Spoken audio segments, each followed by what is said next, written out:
ರಾಜ್ಯದಲ್ಲಿ ಜೆಡಿಎಸ್ ಪರಿಸ್ಥಿತಿ ಸದ್ಯದ ಮಟ್ಟಿಗೆ ತೀರಾ ಕೆಳಮಟ್ಟಕ್ಕೆ ಹೋಗಿದೆ. ಬಿಜೆಪಿ ಕಾಂಗ್ರೆಸ್ನಂತ ರಾಷ್ಟ್ರೀಯ ಪಕ್ಷಗಳಿಗೆ ಸೆಡ್ಡು ಹೊಡೆಯುತ್ತಿದ್ದವರು ಈಗ ಅವರ ಜೊತೆ ಮೈತ್ರಿ ಮಾಡಿಕೊಂಡು ಹೋಗೋ ಪರಿಸ್ಥಿತಿಗೆ ಬಂದಿದೆ. ಕಳೆದ ಚುನಾವಣೆಯಲ್ಲಿ 19 ಸ್ಥಾನ ಗೆದ್ದು ಪಕ್ಷದ ಅಸ್ತಿತ್ವಕ್ಕಾಗಿ ಈಗ ಬಿಜೆಪಿ ಜೊತೆ ಮೈತ್ರಿ ಮಾಡಿಕೊಂಡಿದೆ. ಇನ್ನೇನು 2028ರ ಚುನಾವಣೆಗೆ ತಯಾರಿ ನಡೆದಿದ್ದು, ಮುಂದೆ ಬಿಜೆಪಿ ಜೊತೆ ಹೋಗೋದೋ ಅಥವಾ ಏಕಾಂಗಿಯಾಗಿ ಸ್ಪರ್ಧೆ ಮಾಡೋ ಬಗ್ಗೆ ಜೆಡಿಎಸ್ ಪ್ಲಾನ್ ಮಾಡ್ತಿದೆ. ಹೀಗಾಗಿ ಸದ್ಯದಲ್ಲೇ ಬರೋ ಬೆಂಗಳೂರಿನ ಪಾಲಿಕೆ ಚುನಾವಣೆ ಹಾಗೂ ಸ್ಥಳೀಯ ಚುನಾವಣೆಯಲ್ಲಿ ಬಿಜೆಪಿ ಜೊತೆ ಸೇರೋದೋ ಬೇಡವೋ ಅನ್ನೋ ಬಗ್ಗೆ ಚರ್ಚೆ ಮಾಡಲಾಗ್ತಿದೆ. ಈ ಮಧ್ಯೆ ಕುಮಾರಸ್ವಾಮಿ ಮುಂದಿನ ಮುಖ್ಯಮಂತ್ರಿ ಆಗೋ ಬಗ್ಗೆಯೂ ಉತ್ತರ ಕೊಟ್ಟಿದ್ದಾರೆ. 113 ಸ್ಥಾನ ಮೈತ್ರಿಯಲ್ಲಿ ಬಂದ್ರೆ ಕುಮಾರಸ್ವಾಮಿ ಸಿಎಂ ಆಗಲಿ ಎಂಬ ಪರಿಷತ್ ವಿಪಕ್ಷ ನಾಯಕ ಛಲವಾದಿ ನಾರಾಯಣಸ್ವಾಮಿ ಮಾತಿಗೆ ಕುಮಾರಸ್ವಾಮಿ ಉತ್ತರ ಕೊಟ್ಟಿದ್ದಾರೆ. ಹಾಗೆ ಜೆಡಿಎಸ್ ಜೊತೆ ಮೈತ್ರಿಗೆ ಮಂಡ್ಯ, ಹಾಸನ ಬಿಜೆಪಿ ನಾಯಕರ ವಿರೋಧ ವಿಚಾರಕ್ಕೂ ಕುಮಾರಸ್ವಾಮಿ ಮಾತಾಡಿದ್ದು ಪ್ರೀತಂ ಗೌಡ ಹಾಗೂ ನಾರಾಯಣಗೌಡಗೆ ಟಾಂಗ್ ಕೊಟ್ಟಿದ್ದಾರೆ. ಹಾಗೆ ಕಾಂಗ್ರೆಸ್ ಸರ್ಕಾರಕ್ಕೂ ಹಿಗ್ಗಾಮುಗ್ಗಾ ಕ್ಲಾಸ್ ತೆಗೆದುಕೊಂಡಿದ್ದಾರೆ. 113 ಸ್ಥಾನ ಗೆದ್ದು ಎಚ್ ಡಿ ಕುಮಾರಸ್ವಾಮಿ ಅವರು ಮುಖ್ಯಮಂತ್ರಿ ಹೇಳಿದ್ದಾರೆ ಸರ್. ಇಲ್ಲ ಅಂದ್ರೆ 113 ಬಿಜೆಪಿ ಗೆದ್ರೆ ಬಿಜೆಪಿ. ನಾನು ಇಲ್ಲಿವರೆಗೆ ನಿಮ್ಮ ಮುಂದೆ ಏನ್ ಹೇಳಿದೀನಿ ಬರ್ದ, ಇವತ್ತಿನವರೆಗೂ 100 ಬಾರಿ ಹೇಳಿದೀನಿ, ಇಂಥ ಒಂದು ಭ್ರಷ್ಟ ಕೆಟ್ಟ ಸರ್ಕಾರ ತೆಗಿಬೇಕು ಅನ್ನೋದು ನನ್ನ ಅಭಿಪ್ರಾಯ. ಮುಖ್ಯಮಂತ್ರಿ ಆಗೋದು ಅದೆಲ್ಲ ಆಮೇಲೆ ಮುಂದಕ್ಕೆ. ನಾನು ಹೇಳಿರ್ತಕ್ಕಂಥದ್ದು, ಈ ರಾಜ್ಯದಲ್ಲಿ ಒಂದು ಉತ್ತಮವಾದಂತ ಸರ್ಕಾರ, ಜನಪರವಾದಂತ ನಿಜವಾದ ಜನತಾ ಸರ್ಕಾರ ಬರಬೇಕು ಅನ್ನೋದು ನನ್ನ ಅಭಿಪ್ರಾಯ. ಜನಗಳ ಭಾವನೆಗಳಿಗೆ ಸ್ಪಂದಿಸ್ತಕ್ಕಂಥ ಸರ್ಕಾರ ಬೇಕು. ಅದಕ್ಕಿಂತ ಭ್ರಷ್ಟ ಸರ್ಕಾರ ತೆಗಿಬೇಕು ಅನ್ನೋದು ನನ್ನ ಅಜೆಂಡಾ. ಇಲ್ಲಿ ಮುಖ್ಯಮಂತ್ರಿ ಯಾರಾಗ್ತಾರೆ ಇದೆಲ್ಲ ಇವತ್ತಿಲ್ಲ. ಪೂರಿ ಅದೆಂತದ್ದು ನಿಮ್ ಗಾದೆ ಮಾತೆ ಇಲ್ವಾ, ಮಗು ಹುಟ್ಟೋದಕ್ಕಿಂತ ಕೂಸು ಹುಟ್ಟೋದಕ್ಕಿಂತ ಮುಂಚೆ ಕುಲಾವಿ ಹೊಳಿಸಿದ್ರು ಅಂತ ಹೇಳಿ. ಇಲ್ಲಿ ಪ್ರಶ್ನೆ ಇನ್ನು 2 ವರ್ಷ ಇದೆ, ಬಹಳ ಶ್ರಮ ಹಾಕೋದಿದೆ. ಇಲ್ಲಿ ಯಾರೋ 4 ಜನ ಮಾತಾಡೋದಕ್ಕೆಲ್ಲ ಉತ್ತರ ಕೊಟ್ರೆ ಬಹುಶಃ ಇಮ್ಮೆಚೂರ್ ಅಂತಾರೆ ನನ್ನ ಅಭಿಪ್ರಾಯ. ಚುನಾವಣೆಗೆ ಸಂಬಂಧಪಟ್ಟಂಗೆ ರಾಮ್ ಮಾಧವ್ ಅವರು ಕೂಡ ಮುಂದಿನ ವಾರ ಬರ್ತಿದ್ದಾರೆ ಅಂತ ಅವ್ರ ಜೊತೆ ಎಲ್ಲಾ ಪಕ್ಷಗಳು ಜಿಬಿಎ ಒಂದು ಚುನಾವಣೆ ಇರ್ಬೋದು, ಜಿಲ್ಲಾ ಪಂಚಾಯತಿ, ತಾಲೂಕ್ ಪಂಚಾಯತಿ ಚುನಾವಣೆಗೆ ಸಿದ್ಧತೆ ಮಾಡ್ಕೊಳ್ಳೇಬೇಕಾದಂತ ಪರಿಸ್ಥಿತಿ, ಚುನಾವಣೆ ಇವತ್ತು ಆಗತಕ್ಕಂತ ವಾತಾವರಣ ಇದೆ. ಆ ನಿಟ್ಟಿನಲ್ಲಿ ಎಲ್ಲಾ ಪಕ್ಷಗಳು ನಾವು ತಯಾರಿ ಏನ್ ಮಾಡಬೇಕು ಮಾಡ್ತಾ ಇದ್ದೇವೆ. ನಮ್ಮ ಪಕ್ಷವೂ ಸಹ ಇವತ್ತು ಸಭೆ ಕರೆದಿರ್ತಕ್ಕಂಥದ್ದೇ ಬೆಂಗಳೂರಿನ ಜಿಬಿಎ ಚುನಾವಣೆ ದೃಶ್ಯದಲ್ಲಿ ಏನೇನು ಮುಂದಿನ ನಮ್ಮ ನಡೆ ಇರಬೇಕು ಅಂತಕ್ಕಂಥ ಚರ್ಚೆ ಮಾಡ್ಲಿಕ್ಕೆ ಸರ್. ಮೈತ್ರಿ ವಿಚಾರವಾಗಿ ಇನ್ನು ಫೈನಲ್ ಆಗಿಲ್ಲ ಏನ್ ಜಿಬಿಎ ಮತ್ತೆ ಮೈತ್ರಿ? ಹೌದು, ಮೈತ್ರಿ ವಿಷಯದಲ್ಲಿ ಈ ಕ್ಷಣದವರೆಗೆ ನಾವೇನ್ ಚರ್ಚೆ ಮಾಡಿಲ್ಲ. ಚರ್ಚೆ ಯಾವಾಗ ಮಾಡಬೇಕು ಸಮಯಕ್ಕೆ ನೋಡಿ. ನಾನು ವ್ಯಕ್ತಿಗಳ ಹೇಳಿಕೆಗಳ ಬಗ್ಗೆ ನಾನು ಚರ್ಚೆ ಮಾಡ್ಲಿಕ್ಕೆ ಹೋಗಲ್ಲ. ಒಂದೊಂದು ಪಕ್ಷದಲ್ಲಿ ಒಂದೊಂದು ರೀತಿಯಲ್ಲಿ ಚರ್ಚೆಗಳು ಮಾಡ್ತಾರೆ, ಕೆಲವರು ಮಾತನಾಡ್ತಾರೆ. ಅದು ಮಾತನಾಡ್ತಕ್ಕಂಥದ್ದು ಅದೇ ಅಂತಿಮ ಅಲ್ಲ. ಇನ್ನು 2 ವರ್ಷ ಇದೆ ಅಸೆಂಬ್ಲಿ ಚುನಾವಣೆ, ಜಿಲ್ಲಾ ಪಂಚಾಯತಿ ಚುನಾವಣೆನೂ ಇನ್ನೂ 4-5 ತಿಂಗಳಿದೆ. ಆ ಸಮಯ ಬಂದಾಗ ಚರ್ಚೆ ಮಾಡೋಣ. ವೈಯಕ್ತಿಕವಾಗಿ ಕೆಲವರು ಮಾತಾಡ್ತಕ್ಕಂಥದ್ದೇನಿದೆ ಅದಕ್ಕೆ ನಾನು ಉತ್ತರ ಕೊಡೋದು ಅನವಶ್ಯಕ ಅನ್ನೋದು. ಜಿಬಿಎ ಚುನಾವಣೆ ದಿನ ಹೈಕಮಾಂಡ್ ಹಂತದಲ್ಲಿ ನೀವು ಮಾತುಕತೆ ಮಾಡ್ತೀರಾ? ಇಲ್ಲ, ನೋಡೋಣ ಯಾವ್ಯಾವ ತರ ಆಗುತ್ತೆ ಅಂತ ಹೇಳಿ ನೋಡ್ಕೊಂಡು ತೀರ್ಮಾನ. ಮೈತ್ರಿ ಹೋಗ್ಬೇಕು ಅನ್ನೋ ನಾನು 100 ಬಾರಿ ಹೇಳಿದ್ದೇನೆ, ಮೈತ್ರಿಯ ವಿಷಯದಲ್ಲಿ ನಾವು ಸಂಪೂರ್ಣವಾಗಿ ಮುಕ್ತವಾಗಿದ್ದೇವೆ.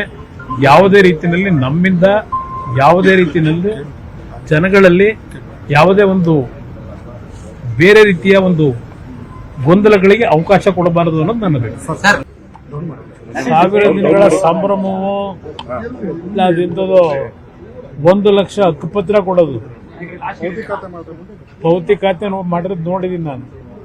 ಈ ಕಳೆದ 2.5 ವರ್ಷದಲ್ಲಿ ಭೌತಿಕಾತೆ ಬೋಡಿ ಎಷ್ಟು ಮಟ್ಟಿಗೆ ಆಗಿದೆ ಅನ್ನೋದು ಗೊತ್ತು ನನಗೆ.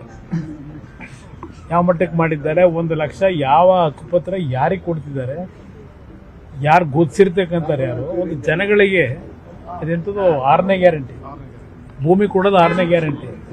ಸದ್ಯ ಭೂ ಗ್ಯಾರಂಟಿ ಯಾರಿಗೆ? ಭೂ ಗ್ಯಾರಂಟಿ ಸರ್ಕಾರದಲ್ಲಿ ಇರ್ತಕ್ಕಂಥ ಮಂತ್ರಿಗಳಿಗೆ ಭೂ ಗ್ಯಾರಂಟಿ. ಕಾಂಗ್ರೆಸ್ ಪಕ್ಷಕ್ಕೆ ಮತ ಹಾಕಿರ್ತಕ್ಕಂಥವ್ರು ಭೂ ಗ್ಯಾರಂಟಿ ಇಲ್ಲ. ಇಲ್ಲಿ ಇವರು ಕಳೆದ 2.5 ವರ್ಷದಲ್ಲಿ ನೀವು ನೋಡಿದ್ರೆ ಭೂ ಗ್ಯಾರಂಟಿಯನ್ನ 6ನೇ ಗ್ಯಾರಂಟಿ ಪಡ್ಕೊಂಡಿರ್ತಕ್ಕಂಥದ್ದು ಸರ್ಕಾರದಲ್ಲಿ ಇರ್ತಕ್ಕಂಥ ಹಲವಾರು ಮಂತ್ರಿಗಳು. ನಿಮ್ ಕಂದಾಯ ಸಚಿವರದ ಏನ್ ಬಂತು? 21 ಎಕರೆ ಖರಾಬ್ ಭೂಮಿನ ಅಲ್ಲೆಲ್ಲ ಕೋಲಾರದಲ್ಲಿ ಯಾವುದೋ ಒಂದು ಇಶ್ಯೂ ಬಂತಲ್ಲ.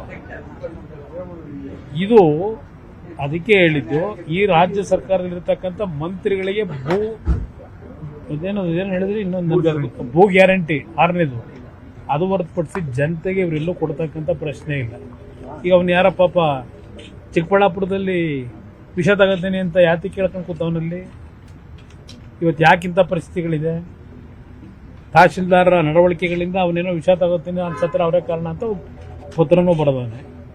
ಈ ಥರದ್ದು ಸಾವಿರಾರು ಹೇಳ್ಬೋದು ಈ ರಾಜ್ಯದಲ್ಲಿ ಏನೇನು ನಡೀತಾ ಇದೆ ಅಂತ. ಅದರಿಂದ ಇವರು ಸಂಭ್ರಮ ಆಚರಣೆ ಮಾಡ್ಕೊಳ್ಳೋದು ಇವರ ಒಂದು, ನಾನು ಕೆಟ್ಟ ಪದ ಬಳಸ್ಲಿಕ್ಕೆ ಹೋಗಲ್ಲ, ಇವ್ರಿಗೆ ಬೇಕಾಗಿರ್ತಕ್ಕಂಥದ್ದು ಈ ರೀತಿ ಪ್ರಚಾರಗಳ ಮುಖಾಂತರ ಗ್ಯಾರಂಟಿ ಯೋಜನೆಗಳ ಒಂದು ಸರ್ಟಿಫಿಕೇಟ್ ತಗೊಳ್ಳೋದು. ಈ ಸರ್ಟಿಫಿಕೇಟು ಬಹುಶಃ ಮುಂದಿನ ಚುನಾವಣೆಯ ಸಂದರ್ಭದಲ್ಲಿ ಜನ ಕೊಡ್ತಾರೆ ಅನ್ನೋದು ನನ್ನ ಅಭಿಪ್ರಾಯ. ಅಭಿವೃದ್ಧಿ ಪಥದಲ್ಲಿ ಹೋಗ್ತಾ ಇದಾರೆ ಅಂತ ವಿಪಕ್ಷಗಳ ಹೊಟ್ಟೆ ಉರಿ ಅಂತ ಅಯ್ಯೋ ರಾಮ, ಅಭಿವೃದ್ಧಿ ನೋಡ್ತಾ ಇಲ್ವಾ ಎಷ್ಟೆಷ್ಟು ಅಭಿವೃದ್ಧಿ ಆಗಿದೆ ಅಂತ ಹೇಳಿ? ಯಾವ ಒಂದು ಇಶ್ಯೂನಲ್ಲಿ ಅಭಿವೃದ್ಧಿ ಆಗಿದೆ? ಈ ವರ್ಷದ ಕಳೆದ ವರ್ಷದ ಬಜೆಟ್ ಘೋಷಣೆ ಮಾಡಿದ್ದು ಎಷ್ಟು, ಅವ್ಯಯದಲ್ಲಿ ಇಟ್ಟಿದ್ದೆಷ್ಟು, ಖರ್ಚು ಮಾಡಿದ್ದೆಷ್ಟು, ಈ ವರ್ಷ ಎಷ್ಟಿಟ್ಟಿದ್ದಾರೆ, ಎಷ್ಟು ಖರ್ಚು ಮಾಡ್ತಾರೆ ಅದೆಲ್ಲ ಜನಗಳ ಮುಂದಿಡಿ. ಕ್ಯಾಪಿಟಲ್ ಅಸೆಟ್ಗೆ ಇವರ ದೊಡ್ಡ ಕೊಡುಗೆ ಏನು ಈ ರಾಜ್ಯದಲ್ಲಿ? ಕ್ಯಾಪಿಟಲ್ ಅಸೆಟ್ನ ಇವತ್ತು ಸರ್ಕಾರ ಏನು ಕ್ರಿಯೇಟ್ ಮಾಡಬೇಕಾಗಿದೆ. ಇಲ್ಲಿ ಕ್ಯಾಪಿಟಲ್ ಅಸೆಟ್ ಇಲ್ಲ. ಇಲ್ಲಿ ರೆವಿನ್ಯೂ ಡೆಫಿಸಿಟ್ಗೆ ಈ ರಾಜ್ಯದ ಆಯವ್ಯಯವನ್ನು ತೆಗೆದುಕೊಂಡು ಹೋಗೋದ್ರ ಮುಖಾಂತರ ಸಾಲದ ಹೊರೆಯನ್ನು ಹೊರಿಸ್ತಾ ಇರತಕ್ಕಂಥದ್ದು ದೊಡ್ಡ ಅಭಿವೃದ್ಧಿ ಇವ್ರದ್ದು. ನಾಡಿನ 6.5 ಕೋಟಿ ಜನರ ಮೇಲೆ ಸಾಲದ ಹೊರೆ ಹೊರಿಸಿರ್ತಕ್ಕಂಥದ್ದು ಇವರ ಅಭಿವೃದ್ಧಿ. ಆದರೆ ಇವ್ರುಗಳು ಯಾರು 38 ಜನ ಅವರ 37 ಜನ ಅವರು, ಇವ್ರು ಯಾರು ಸಾಲಗಾರರು ಆಗಿಲ್ಲ, ಇವ್ರು ಯಾರು ಅಭಿವೃದ್ಧಿನಲ್ಲಿ ಕೊರತೆನೂ ಆಗಿಲ್ಲ, ಇವರಿಗೆ ಸಂಪದ್ಭರಿತವಾಗಿದ್ದಾರೆ ಅಭಿವೃದ್ಧಿನಲ್ಲಿ. ಇದೇ ಇವರ ಸಾಧನೆ ಅನ್ನೋದು ನನ್ನ ಅಭಿಪ್ರಾಯ.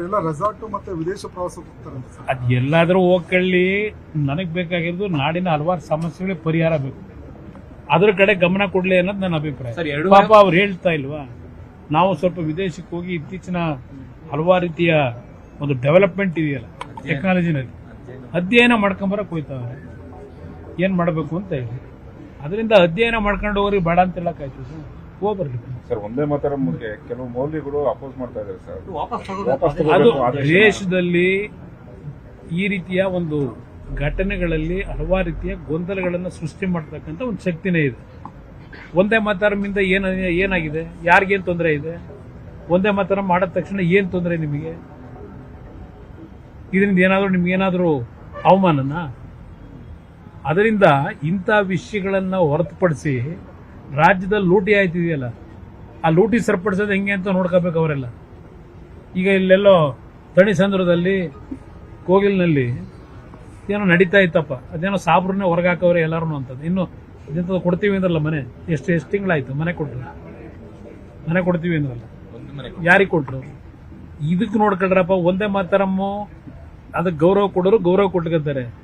ನೀವು ಬೀದಿಲಿ ಮಲಗಿದ್ದೀರಲ್ಲ, ಆ ಒಂದೇ ಮಾತರಂ ವಿರೋಧ ಮಾಡೋರು, ಅದಕ್ಕೆ ಏನು ಮಾಡಬೇಕು ಅನ್ನೋದು ಯೋಚನೆ ಮಾಡ್ಕೊಳ್ಳಿ ಅನ್ನೋದು ನನ್ನ ಅಭಿಪ್ರಾಯ.